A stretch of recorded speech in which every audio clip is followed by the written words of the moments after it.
Since Russia upped its strikes on the electrical power network in Ukraine, much was said about its impact on the population of Ukraine. Certainly, such strikes will have horrendous effects on innocent civilians. But the impact on the Ukrainian military is something that's rarely mentioned. So we'll try to analyze what military impact, both direct and indirect, such strikes can have, both on the ability of Ukraine's military to wage war and on the morale of the troops. So stay tuned.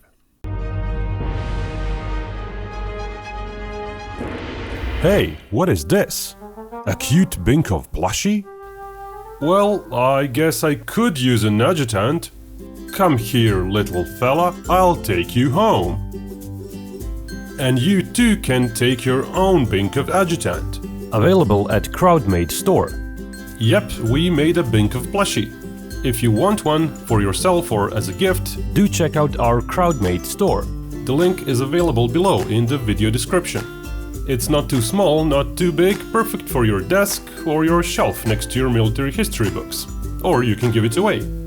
We've made it as low cost as humanly possible, which is very hard when you're contracting very small production runs. Binkov plushie costs $49.99, that's US dollars. Well, go ahead and treat yourself. Back to our video now. The Russian strike campaign against Ukraine's electrical power network is impacting many lives. Many of Ukraine's civilians are in for a long and hard winter, struggling to get water and heating, as both can be affected without electricity. Since water pumps and water processing can't work properly, and since heating is often enabled by electric components even if it's gas-based. But that's not what this video is about. Having inadequate electricity access can sometimes more or less directly affect the military as well.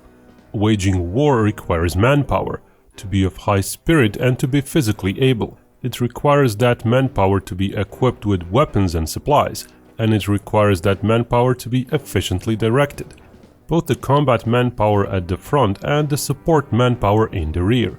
To efficiently direct units, a military's command needs to know where its units are and where enemy's units are, and to know the state of all those units. Knowing where enemy units are is likely achievable even if most of Ukrainian power network would be out. That's because sensors on various vehicles, trailers, aircraft, etc. are using fuel-based power generation. The same applies to communication nodes in command and control headquarters. Those can use the civilian general-purpose power network, but they're important enough to have power generators at hand as well, and plenty of fuel. Now, knowing where your own units are, that factor can somewhat be impacted by the lack of electricity. While military units use various mobile radios, they still have batteries that need to be charged. Sure, power generators can be used for that, but the sheer number of units that Ukraine has likely means the support infrastructure has not scaled up quickly enough, and that many units behind the lines may have to rely on civilian power networks as well. So, for example, a small guard detachment or a small local supply depot may find themselves without the ability to charge their communication devices. While those kinds of temporary communication blackouts may not be that important, the mentioned supply depot may be impacted more by temporary power blackouts in general. Sure, many will have power generators, but power generators are meant to work as stopgap measures until power supply is re-established. While important communication and command nodes must have plenty of spare fuel to work their generators indefinitely, the same may not be applicable to every single generator around the country. Fuel usage and fuel supply may start creating problems of its own if tens of thousands of generators are working 24/7. Let's get back to that example of a supply depot. Such facilities require workers, who require at least enough light to do their jobs 24/7. For example, redistributing big pallets of various supplies, ammo, clothing, food, etc., and loading them onto trucks which then move those supplies to the front line. On extremely cold nights, even heating may be required if the work is to continue. So without electricity or without enough fuel for those power generators, such depot work may not be performed at 100% efficiency 24/7. Sure, they could work just 10 hours a day, for example, but that would be leaving a lot of efficiency on the table. And a similar case can be made for many other facilities, for example hospitals. While those too have power generators, there have been multiple stories in the media of some hospitals being left without electricity, sometimes for hours on end. And in a war, hospitals don't treat just civilians. Casualty numbers can be so high that soldiers too are treated. Lack of heating, light sources and use of various medical machinery can influence outcomes of medical procedures. So a lack of electricity can cause higher casualty rates among the wounded due to the lack of high-quality medical care. The heating issue and other issues can also influence even healthy soldiers near the front line. While the frontline soldiers are sort of expected to withstand harsh conditions, living on ready-to-eat meals, drinking packaged or field-purified water, sleeping in non-heated surroundings, not all soldiers will be frontline soldiers all the time. Troops are rotated in and out of frontline positions, not just because it would be very hard to withstand a year of frontline conditions psychologically, but because upkeeping the entire military with such water and food supplies can be too demanding logistics-wise. The soldiers that are kept in the back to recuperate usually enjoy such luxuries as lighting, heating, water from a public waterworks system and mass-cooked meals. Supplying all those if there's no electricity can be demanding at times, and if that's something that affects the troops very often for prolonged periods of time, then the troops themselves may be impacted. Some of them may be sleep-deprived, hungry, thirsty, in bad health, etc. It may impact their readiness to fight, their morale, and their overall physical ability to be as efficient as if they would be well rested. And all that might happen even before they reach the front line. Not all work is of course done in Ukraine. For example, a recent New York Times article said maintenance facilities were erected in Poland, where they service various artillery pieces being brought back from Ukraine. In the article, a US official said roughly a third of the 350 NATO-sent artillery pieces are out of service at any given time due to maintenance, so electricity cuts will not impact such war efforts. But to move various hardware and supplies across Ukraine, railways are often used. They're the most efficient way of moving huge amounts of cargo, and electricity shortages can impact those too. Using 2020 figures from the Ukrainian Ministry of Infrastructure, one can tell that Ukraine has quite a bit of locomotives that require electricity. While there has been a push to electrify freight traffic in pre-war Europe, rising electricity prices mean diesel locomotives are still going strong. In a way that may help Ukraine, as little over half of their trains can't be directly stopped by a lack of electricity. Still, the whole network is dependent on electricity to some extent. Railway signals need electricity, loading and unloading can benefit from it in certain situations, and so on. Of course, just how much of an impact will all that have, well, that's hard to assess. Right now, Russia is trying to maintain its attacks, and every week or so it's doing another round of missile strikes. It has to save up enough missiles to do a strike wave, because if it did strike waves in piecemeal fashion, Ukrainian defenses might shoot down too many missiles. On the other hand, it has to keep those strikes up. It can't wait for a month or so, because any damage will inevitably get repaired. Ukraine is getting not just generators, but whole transformers from its allies to help it repair its power network. Perhaps the biggest strain on the Ukraine power network comes from the fact that 15 out of the 56 gigawatts of power that Ukraine had installed before the war comes from power plants on territory under Russian control. But on the other hand, Ukraine had so much electrical power before the war that it was a net exporter.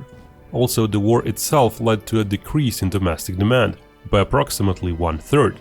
As parts of the network get damaged, then repaired, it's hard to say how much of the power capacity is out of Ukraine's reach. Exact gigawatt figures keep changing, as the issue is not so much total electricity deficit but local deficits, as certain areas of the country get cut off from the network.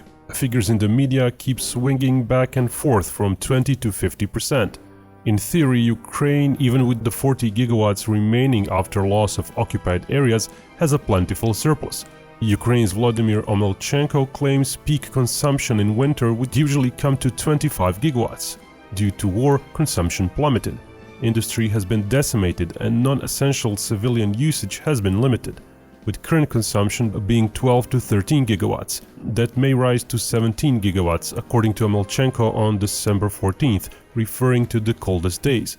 So in theory, Ukraine is still far from being out of electricity, but in practice, local areas might be out of power completely for prolonged periods of time, as certain substations are hit, while other areas of Ukraine might have an oversupply of electricity which can't be stored. Ukraine has on its free territory a few dozen medium and large-sized power plants, as well as a few hundred solar power plants using photovoltaics, with some of those providing some serious power numbers. Many of those solar power plants were damaged during the war, but other power plants needed precise hits to be damaged, so they were spared until recently. Still, going after power plants themselves is something that Russia is not focusing on. That's because roughly half of the demand in Ukraine can be met by using nuclear power plants. Russia is not attacking those, of course, not just because there might be radioactive leakage, but also because the Western countries might end up sending even more military aid to Ukraine as a result of such a move. Plus, nuclear power plants are usually very well protected behind concrete walls and roofs. Using certain missiles with medium-sized warheads against those might not do the trick. But that protection can also be applied to a smaller extent to other power plants, hitting buildings themselves in the hope that the missile would end up destroying the turbine inside is not assured, especially for hydroelectric plants which can have their turbines buried away deep. There is another reason as well. A power plant is rarely one small building, it's usually a sprawling facility with many turbines. There are coal-fired thermal power plants in Ukraine with up to 14 turbines. There are hydroelectric power plants with 20 or more turbines. Though the average plant has fewer, so the combined total is somewhere around 230 power generating units. But that's also 230 targets where it's not likely just one missile reaching the target would be enough to actually destroy each turbine, on top of missiles being brought down by defenses. So what Russia has been doing instead is focusing more on electrical substations. Being out in the open, their components like transformers are easily pinpointed. The big 750-volt substations are especially crucial as they often serve as intersections of the whole network. Those substations are thus an understandable choice of targets for Russia. There are fewer of them, they are easier to target and easier to damage. The lucky thing for Ukraine, though, is that they are also easier to repair. Russia has been doing their strikes in waves of around 80 to 90 missiles, but doing that every week may not be doable for Russia. No one knows exactly how many missiles Russia has left, nor how many it produces. That being said, there are estimates out there. Ukraine's Ministry of Defense gave these figures on November 18th. The list does include some anti-ship missiles, like the Kh-35 and Onyx, but their newer variants do have satellite guidance and have been known to offer land attack modes as well. The same source also suggested some annual production rates for those Russian missiles. Some of those are peculiar though. The 360 Kh-35 numbers do not match with other sources. They look too high, nor is it likely that Russia lacks parts to produce a single Onyx missile. Another source is a Jamestown Foundation article using Russian media claims of production rates. Those may be pertaining to the period before the war.